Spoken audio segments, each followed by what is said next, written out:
आप सभी को बहुत बहुत नमस्कार। एक ज़रूरी जानकारी आप सब लोगों से साझा करना चाहता हूँ। जैसे कि आपको मालूम है कि 22 मई 2025 को हिमाचल की हाई कोर्ट ने एक बहुत ही महत्वपूर्ण और ऐतिहासिक जजमेंट दी थी, और जिसमें हिमाचल सरकार की एक नोटिफिकेशन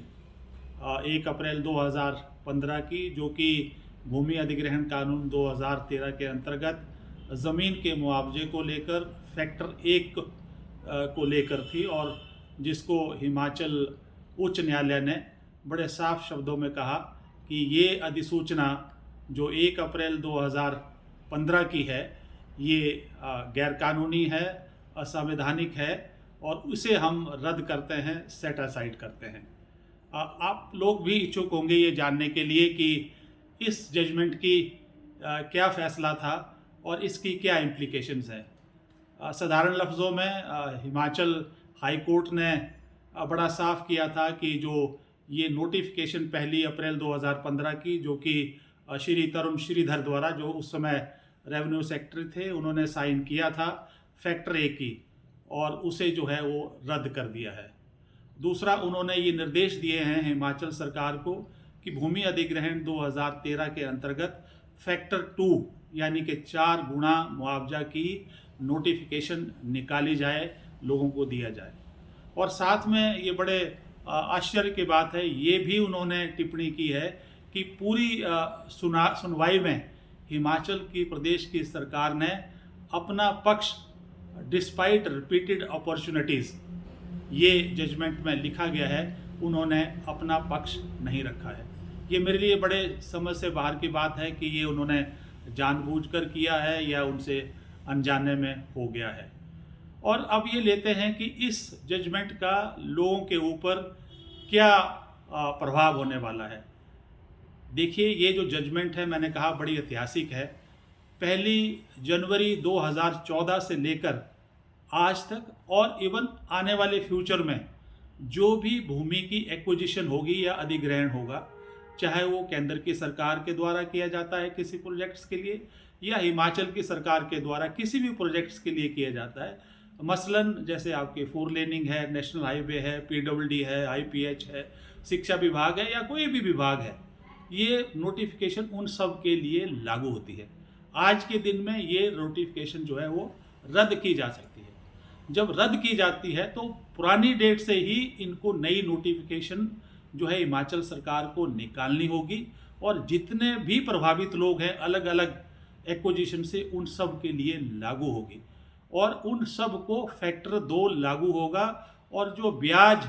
जो भी लागू है वो उसके साथ उनको ये राशि भेंट की जाएगी।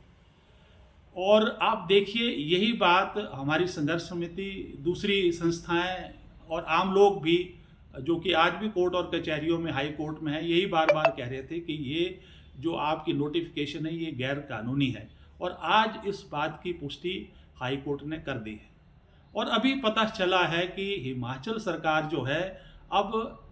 उनकी मंशा इसको देने की है या नहीं मुझे नहीं मालूम, या वो इसको डिले करना चाहते हैं इसको देने के लिए, और जिसके लिए कि अभी वो दोबारा सुप्रीम कोर्ट में जो है जाने की तैयारी में, या अपील करने की तैयारी में है, जो कि बहुत दुखद होगा, बहुत एक घोर अन्याय होगा। लोग 10 साल पहले ही अन्याय सह चुके हैं, कई स्वर्ग सिधार चुके हैं, और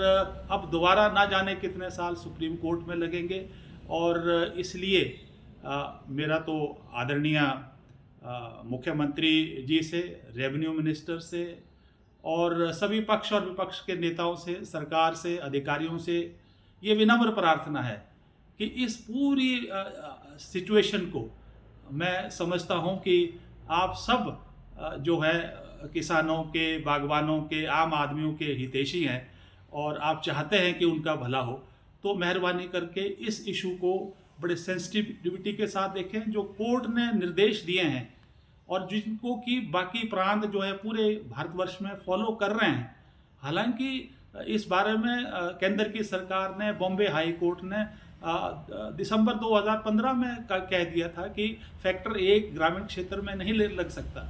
ये हिमाचल सरकार के नॉलेज में भी था। उसके बाद भी इतना सारा नुकसान लोगों को तो हुआ ही हुआ है, सरकार का भी नुकसान हुआ है, गवर्नमेंट एक्सचेंजर का भी नुकसान हुआ है। इसलिए आपसे आग्रह है कि आप मेहरबानी करके लोगों को न्याय दें और जो निर्देश हिमाचल की हाई कोर्ट ने दिए हैं और जो फैक्टर 2 की जो नोटिफिकेशन है उसको जल्दी से जल्दी निकालें। और यहाँ पर मैं इतना भी ये कहना चाहता हूँ कि पूरा हिमाचल इससे प्रभावित है, लाखों लोग इससे प्रभावित है और वो आज इस कोर्ट के फैसले से वाकिफ़ है। और मुझे लगता है कि अगर आप एक स्टेज से बाहर उनको धकेलोगे तो ज़रूर वो उनको सड़कों पे उतरना पड़ेगा अपने हकों की लड़ाई के लिए, जो कि उचित नहीं होगा। और मैं केवल सभी लोगों से ये गुहार भी लगाना चाहता हूँ कि ये अभी एक ऐसा मौका है जो कि कोर्ट ने हमें दिया है, और अगर अभी आप एक संगठित नहीं होंगे और अपने हक के लिए सरकार के आगे गुहार नहीं लगाएंगे और ज़रूरत पड़े तो एक संघर्ष करने की भी आवश्यकता हो सकती है, क्योंकि हालात ऐसे हैं कि नाउ और नेवर। तो इन्हीं शब्दों के साथ एक बार पुनः सरकार से आग्रह करता हूं कि जो भी निर्देश हाई कोर्ट हिमाचल ने दिए हैं उनको जल्दी से जल्दी ज़मीन पर उतारें। धन्यवाद। जय हिंद।